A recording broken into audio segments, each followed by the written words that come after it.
Your friends could be the biggest reason for your success or failures. You choosing who you want to be in your life is one of the most important decisions you can have as a young man. Deciding whether you want to have friends who choose pleasure over pain, who choose comfort over discomfort, who choose instant gratification versus delayed gratification. These are all things that, as a young man who wants to make something out of his life, he needs to be aware and conscious of the people that he brings into his life and keeps in his life. So what would be a good friend? Well, it would be a friend that motivates you. It would be a friend that encourages you to do the right things, like going to the gym. Like, I had to change locations because it started raining and shit. But nonetheless, a good friend is someone who encourages you to go to bed on time or early when you have an important thing like a test to do in the morning. Or let's say you have a practice for a sport, they'll encourage you to go to bed. A good friend will encourage you to be in the gym and work on your mental health and meditate and journal and do all these great things. A good friend will challenge you to be the best version of yourself. What about a bad friend? A bad friend is somebody who he knows that the instant gratification activities are bad, such as partying, going out and drinking every weekend, eating junk food, not going to the gym, not prioritizing sleep or health and fitness, allows you to be lazy and will even be lazy with you. You know, that's a bad friend. And it's so easy to be held back by these kind of people. My mother's favorite quote that I like to use all the time is, you are a makeup of the 5 people that you hang around with the most. If you hang around masculine men, killers, guys who work on themselves all the time, guys who are driven to be something better, guys who if even if the guys are losers, they want to improve and they're making efforts to improve. And that's someone that I would want to be around, or at the least respect.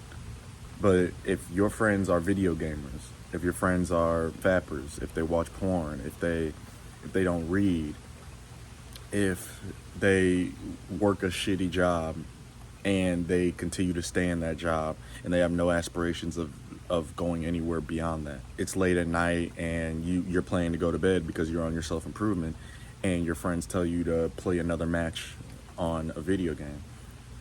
Well, that doesn't seem like a pretty high value friend.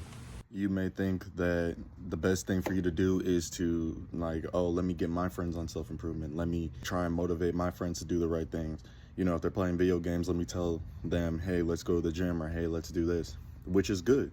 And I actually encourage you to do that. But people will only change if they truly internally are tired of the way that their lives are. If your friends are so content with being mediocre, then your encouragement and your words aren't going to do much. And I've tried to, when my friends want to go out and party, I've tried to tell them, hey, let's go to bed early, let's go work out, let's do the right habits, let's go to the library, let's pick out a book, let's read. I've tried all that. And my friends, you know, they would be like, oh, you're being lame, you know, come out, let's go out partying, let's go drink, let's go hit up some girls. It's all instant, it's all pleasure, you know. It's all short-term pleasure, and in the long term, it's not going to benefit my goals at all. Eventually, I had to cut those people off because we were on a different wavelength. We were on a different path. You know, they want to stay complacent, and I want to go beyond complacency. Another short little video.